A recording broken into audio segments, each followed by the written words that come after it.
This is the year 2018. It's February. Valentine's Day is coming, and 13-year-old me isn't. So it's pretty logical that I start writing a love song. Especially that I'm new in Edwin's Tropic at Records Discord group. So I was very motivated to make music at the time, and that's how this project, originally called GF Project, was made. It went through a lot of iterations until it became, well, this. But this is also really bad.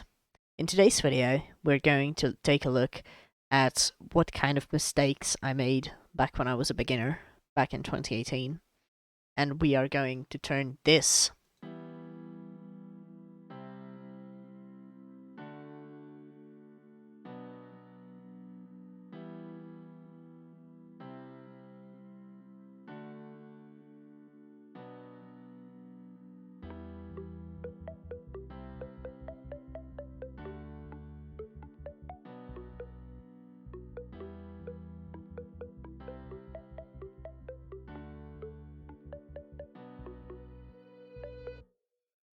into this.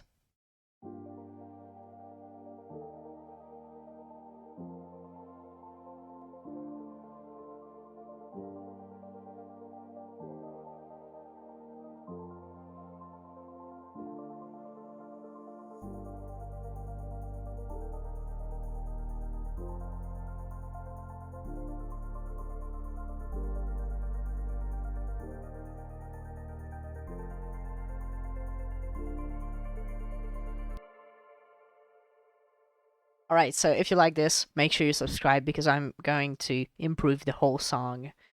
And I'm going to make 2 more episodes improving the break and the chorus, and then the build up and the drop. So make sure you subscribe if you want to see that. But first, let's actually look at my mistakes when I was a beginner. So first thing that I can very clearly hear is that this is boring AF. It's also dry AF. And yeah, this ARP, you can see that it's almost it's delayed. It's not on the grid, which sounded really bad. Like, just listen to this. Like, come on, who does this? No, that's wrong. Okay. So that was a very, very big mistake. Other than that, the main problems with this is that it's very empty, doesn't have a background, and it is insanely repetitive and boring. This melody doesn't make us any sense, and it doesn't lead to anything. It's very static, it's very simple, and very boring. So we are going to take a look at how I turn this into this. First of all, let's actually start looking into technical issues. So one of them I already said was that it doesn't have enough reverb. It is fully dry almost. And the sad thing is that I actually did put reverb on this. It is just set up super like 0.16 seconds of of decay, and it is like really filtered, which sounds awful. So let me show you. This piano is going to be another issue, but I'm going to talk about that later. So let me show you with bad reverb, and then I'll show you with good reverb. This is how it sounded before, and this is how it should have sounded. So around 2 dots, maybe 2 seconds. Decay time around 30% here, and around 8k here.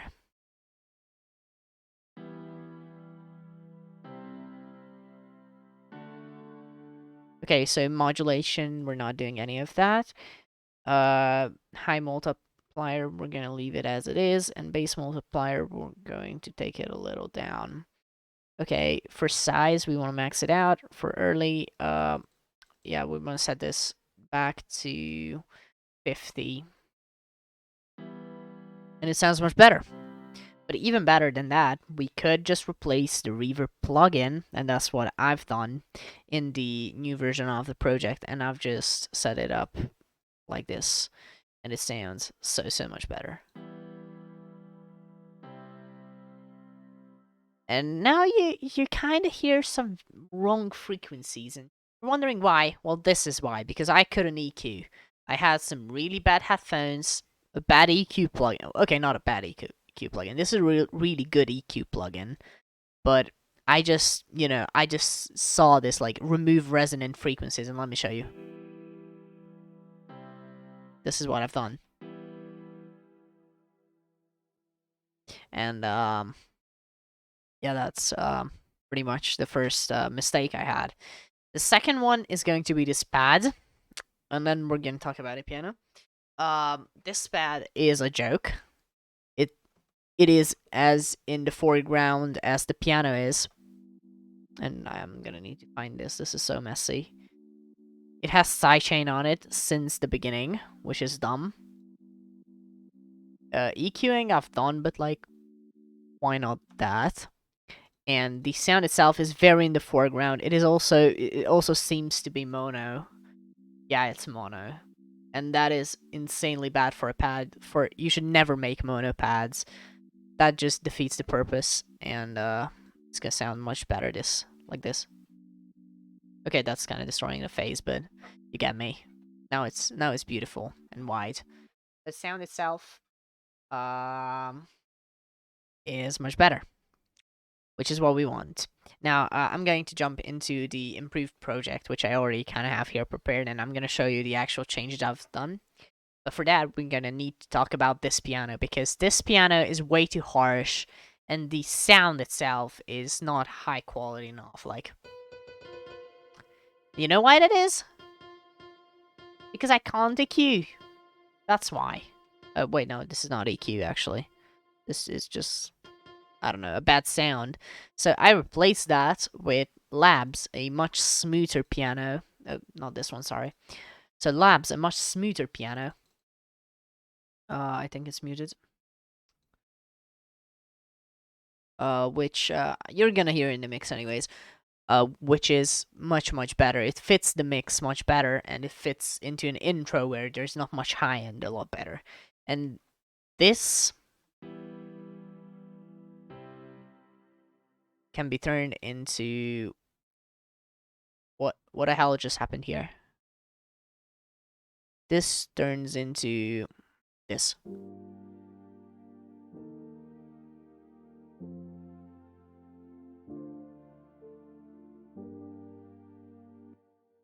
So let me tell you how that happened. The pad, I replaced the sound. Oh god, wait, I gotta do something real quick. We're going to go to the piano, and yeah, it's this. No, this one has the bass, the extra bass. Oh, that's why it keeps extending it. Oh god, I'm so dumb. Okay, minor inconsistencies here. Make sure you always got these, because it selects more than it needs to. Okay, so we're going to copy this, and then we're going to go to our pads. I haven't actually talked about this yet, but here you go. The chords themselves were way too simple, because they are the only elements, only melodic elements in the intro. They need to be a little more unique than just triads. So I've extended them a little bit. This is how they sound now.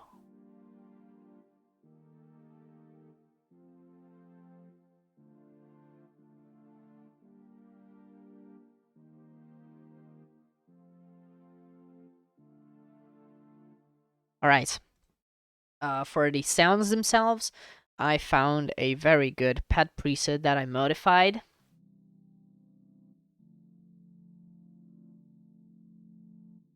And the other sound is a string patch from Vital. Together they sound like this.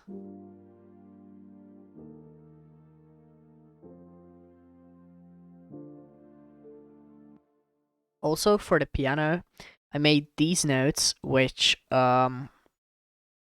just add a little bit of movement to the whole mix. They're also randomized in velocity, and there's a little bit of strumming going on, and that just helps to make it sound more human, which was definitely missing from this original version. It was very static. This impact, by the way, I think it sounds like shit. Oh, and there's one more thing on the reverb that I'm now noticing. The pre-delay was...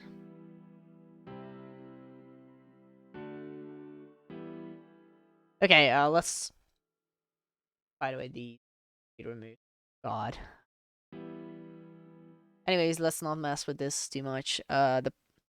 So this really turned into this, and I'm going to show you a few more mixing things I've done. For the piano, I really just cut the lows. Added some reverb. A very slight modern delay. This is just to add a little more space, and I reduced the stereo width because it had phase issues. And now it's a little narrower, but the pad fills the wide area, so there's no issue with that. Let me show you. The pads are pretty much in the stereo field, as you can see, although here I could actually just add some juice onto it, because it definitely needs some.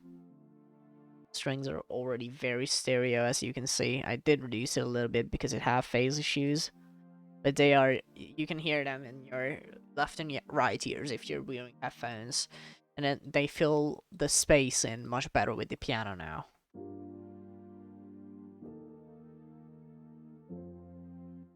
But there is one bigger issue in the entire mix that had to be handled, and that is it was boring. It didn't have an element that catch someone's ear, sorry. And that is this ARP. So I transformed this this random melody. Now, if you don't know how this was made, back when I started this song, my good friend George made the melody that I really liked, and I was in a rush. I was not gonna finish the song if I didn't get this melody, and I asked George to make it. So he made this, and I really liked it, but it was too repetitive to use it in the drop and the intro too. So I just took the rhythm, and then I randomly threw some notes around, and this is how this thing came to be. I'm gonna show you the original melody, just for the joke's sake.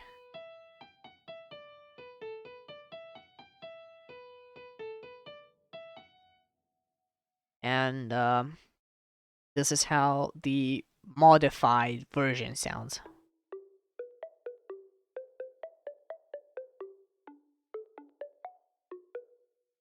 Sounds like shit, and it is mixed like, don't ever tell anyone that I mixed this like this. Like, what is this for an ARP?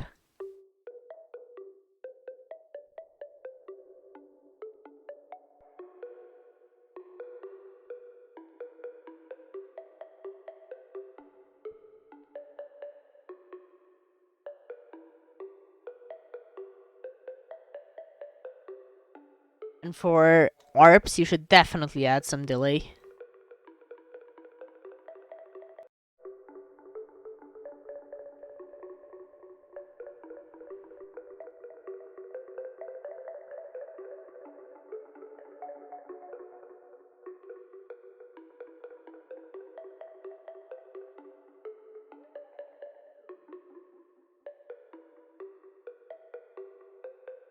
And it sounds much better, but the sound itself was shit, so I changed it to this. It is a Vital bell sound, which I'm going to show without effects because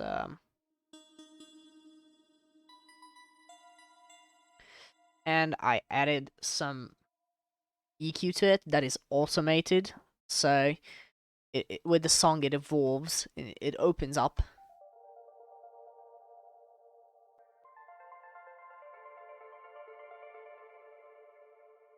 It also has a huge reverb on it and then a pretty strong delay, which is digital here, but yeah, I might change this later. If you see this change in the next episode or the third episode, that is because I thought it was not good. But right now, I think this is pretty pretty good. And what this really does to the intro is that there is an element that moves, and it's not just boring chords now. It's a melody now.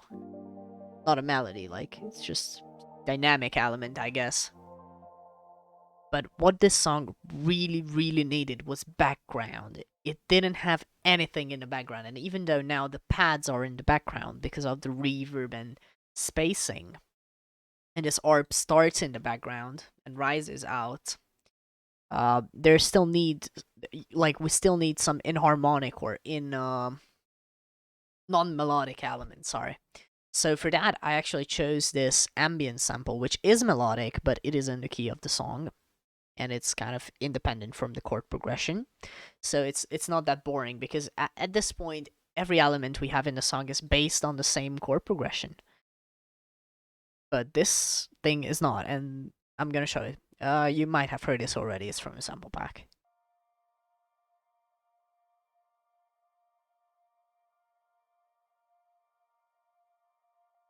And I've also added some cymatics rain because I really like adding rain to songs. I think it fills them out perfectly together. It just sounds so peaceful, so awesome. I really like adding these kind of elements.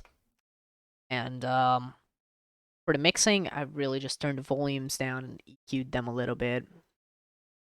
Yeah, especially here with the ambience, and they're very low in volume because these are not elements that are meant to be noticed. They're meant to be felt, not noticed. Okay, one thing I didn't talk about, one of the big mistakes of this version is this catastrophic sub bass. So let me play it to you.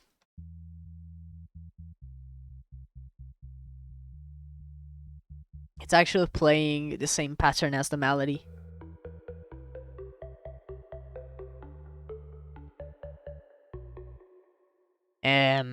And that is an issue on its own, but it is also like this kind of sub you should really have in your drop, not in your intro. I don't know what I was thinking here. So that's a big issue that I wanted to fix, and because it was quite boring, and I didn't want to like use the same bass. I didn't want a sub bass. I decided to do a Reese bass that is a sub, so that has sub, but it is not only a sub. It's a Reese. It has a lot more character to it.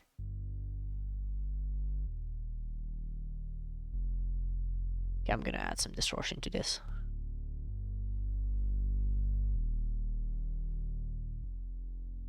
Like that. Yeah, no volume change. Good. And there is a little bit of latency, maybe. Is there? Why is there latency? This is not causing it, right? What the hell is going on? Okay, maybe that was causing it. No. 0. Yeah. Where is the latency coming from? Okay, what if I remove? That's weird. I'm just gonna add an EQ and then a saturator to... Okay, I'm not gonna add that, but and that adds a lot more character to the... Or so listen to when this bass comes in and when the other bass. I'm gonna mute the other parts so you can pay more attention to that. Let's hear this.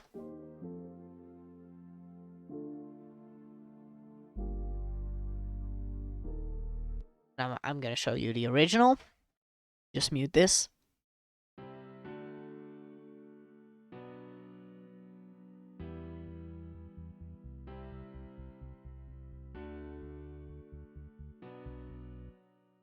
It sounds like garbage. So, with that being said, I removed the ARP from the second part. It needed to be in the whole intro, so I needed to add a new element here. Every 9 bars is like the maximum you can go without adding something new if you don't want your song to be boring. So every 8 bars, and that's the absolute maximum. What is recommended is that every 4 bars you add something new, but sometimes, especially for like slower parts of your song, you can't really do that because then too much things are happening. So what I went for here is that this is going on, and like the only thing happening is the cutoff opening up on the ARP, and then here I added this little transition effect, this one, and then from there is this progressive house cymbal loop. I really really like this, and when I heard it, I instantly thought of Martin Garrix's High on Life, which used to be the reference track of this song. So I was like, let's just fucking add it.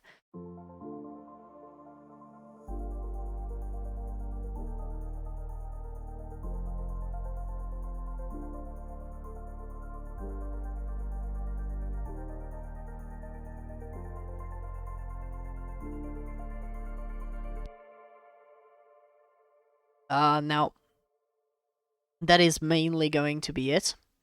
So I don't want to say that this was an intro tutorial, as there are much more things to talk about when you're making a good intro. But generally, these are some things that you should be paying attention to when creating your intros, so they don't sound as shit as mine did. Alright, with that being said, thank you for watching, and see you next week with episode number 2 of this series. If you like this video, make sure you leave a like down below. And by the way, this channel is rising up. If you've got any cool ideas of what we could do on this channel, make sure you write that down in the comments and then subscribe, because most likely we are going to do it. Alright, thank you. Peace.